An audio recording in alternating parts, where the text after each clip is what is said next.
Where do you go when you feel like you are at your wit's end? Where do you go when you're at a point in your life where you are saying, I can't do this anymore. I can't go on. I can't handle it. I can't deal with it. I try so hard. Nothing works out. I've given everything I can, and nothing. I want to give up. I don't even have enough rope left to tie a knot in.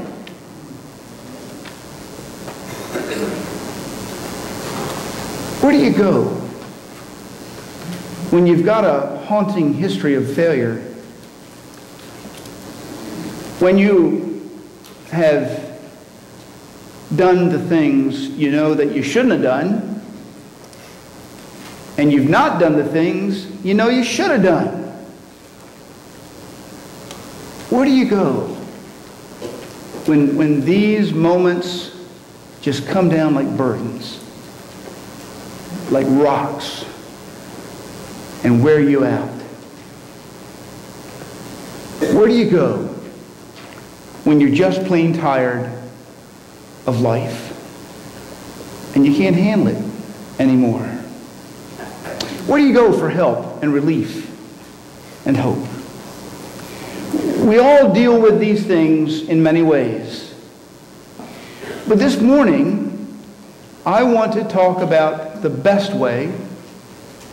I want to talk about a way that brings peace and confidence and assurance that is lasting when you and I have the burdens and we're just plain tired.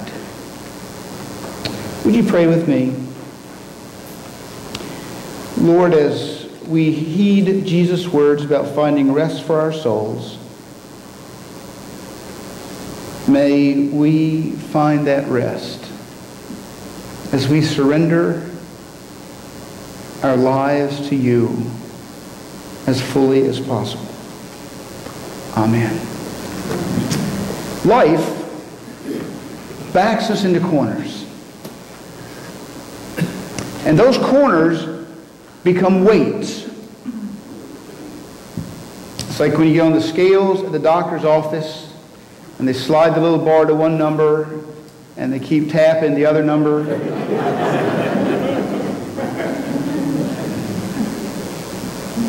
These corners are weights.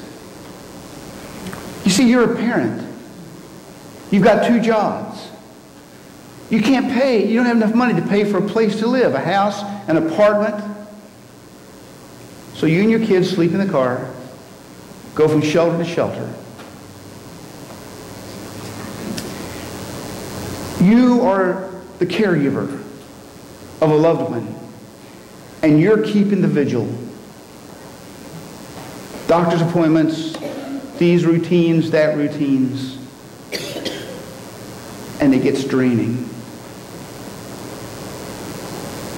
You're the widow or the widower, and you realize that whoever told you time heals all wounds lied to you, because it doesn't. Where do you go? You see, there's a corner we find ourselves in maybe when we're in a job that we are stuck in. We've got so many years in, we can't quit or can't change because we lose everything, and we hate the job. It's a boring job. It has no meaning for our lives. The only reason we show up is to get the paycheck, and we're not sure if it's going to be there next week because the rumor mill says it's going to be going away. What do you do? These are the corners that people find themselves in. And you know, you may have a corner that you have found yourself in, and the burdens just keep piling up, and you're just tired of worrying about it, fighting about it, thinking about it, trying to deal with it. You're just plain worn out. Where do you go for the rest? Jesus gives us this incredible vacation. Come unto me, all who are weary and heavy laden, and I will give you rest. I believe that invitation and the promise to back it up with all of my heart, because I've experienced it in my life, and I know many of you have. Some of you have and don't realize it yet, but God will show you along the way. But I believe with all of my heart that that which we take to Jesus, Jesus will carry and will give us rest. Now be very clear about something. Rest doesn't mean it's all going to work out and the bad stuff's going to go away. But it means we will have the confidence and the assurance and the peace of Christ being with us, and we'll know it. And we will have the ability to face whatever it is we have to face. I believe that with all of my heart, because in my life, I've had to claim it and test it, and it's never failed. December, Christmas Eve, 1990, I was in the last place in the world I thought I'd be on Christmas Eve, or ever really. But I was in the balcony of the Protestant chapel at Fort Meade, Maryland, with members of my guard unit. We'd been at Fort Meade for 4 weeks, getting ready to go to the Persian Gulf War, what would become the Persian Gulf War, Desert Storm. And we'd had 4 weeks of intensive training. If you know anything about military training, it's always worst case scenario. It is the worst, it'll scare you to death. And sitting up in that balcony, there's not a dry eye. I want to be home with my family and kids. Everybody up there, we're all just misty-eyed and crying like crazy. And I'm sitting there and I'm listening to Joy to the World and Oh Come All Ye Faithful, and I see the nativity and the candles, the Advent wreath, all of the things I remember that when I was a pastor in a church, which I had been the year before, we did. And I love Christmas. It's my favorite time of the year.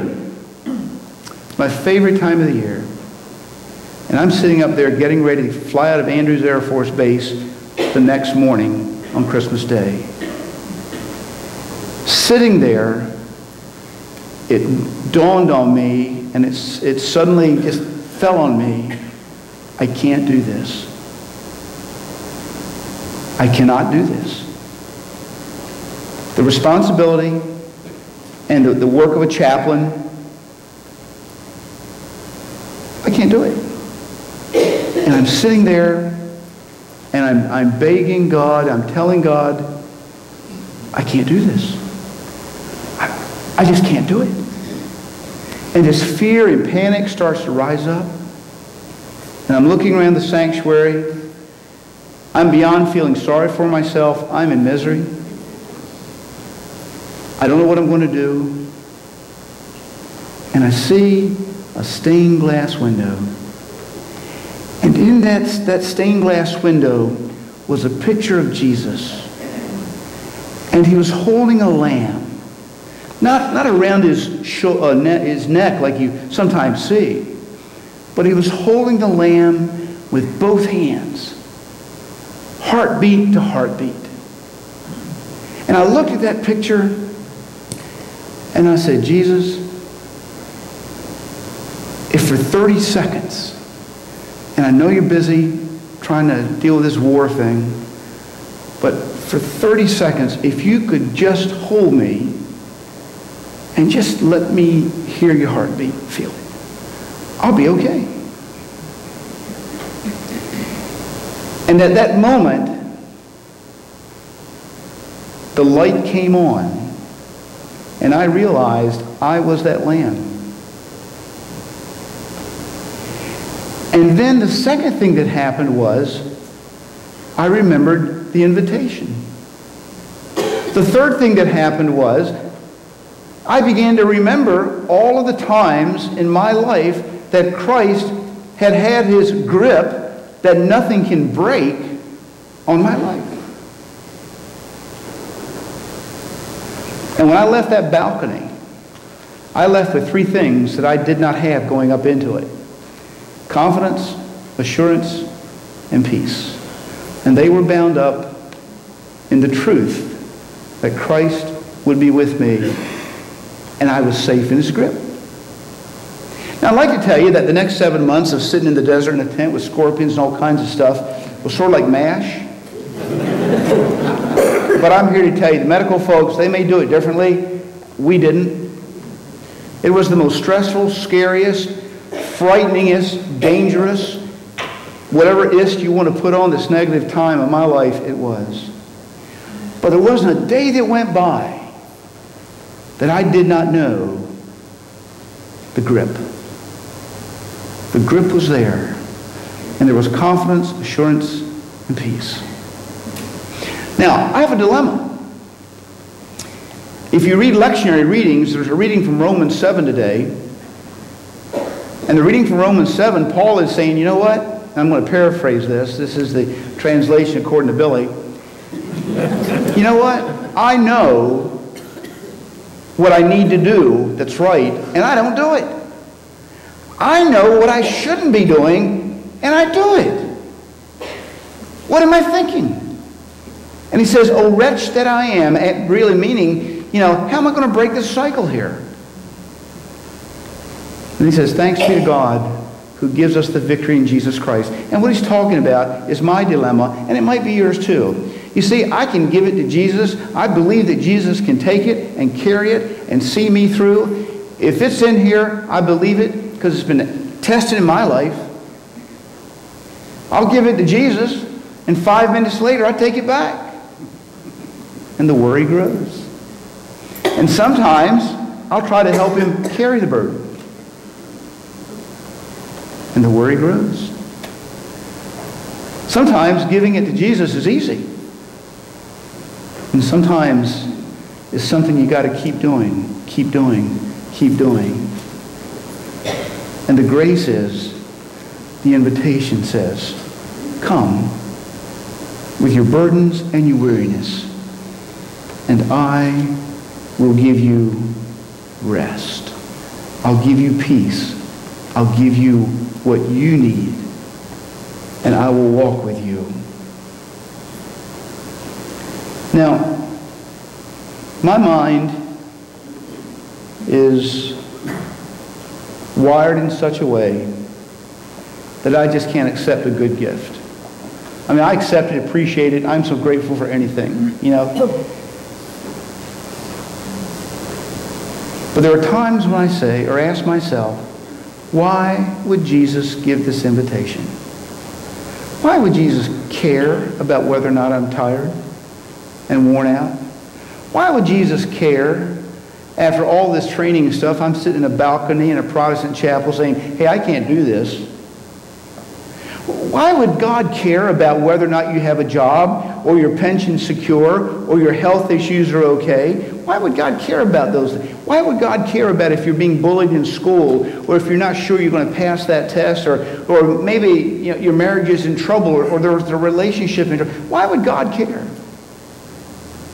When his first epistle, Simon Peter writes these words. He says, God cares for you, so turn all your worries over to him. And Paul would go on to say, in Philippians 4:13, I can do all things through Christ who strengthens me. You see, the heart of this invitation, we say, I can't, and Jesus says, I can. And he says, I will. Whatever burden or weariness you brought in today, you have an invitation to give it to Jesus and to let him carry it and to give you confidence and assurance and peace that you are secure in his grip, because nothing will ever tear you out of that grip. Nothing will ever break his grip in your life. And there is no burden too heavy, no weariness too tired, that Jesus Christ cannot give you that triumphant cry that he gave Paul With Christ, I can do anything. I can do all things through Christ. It's time to rest.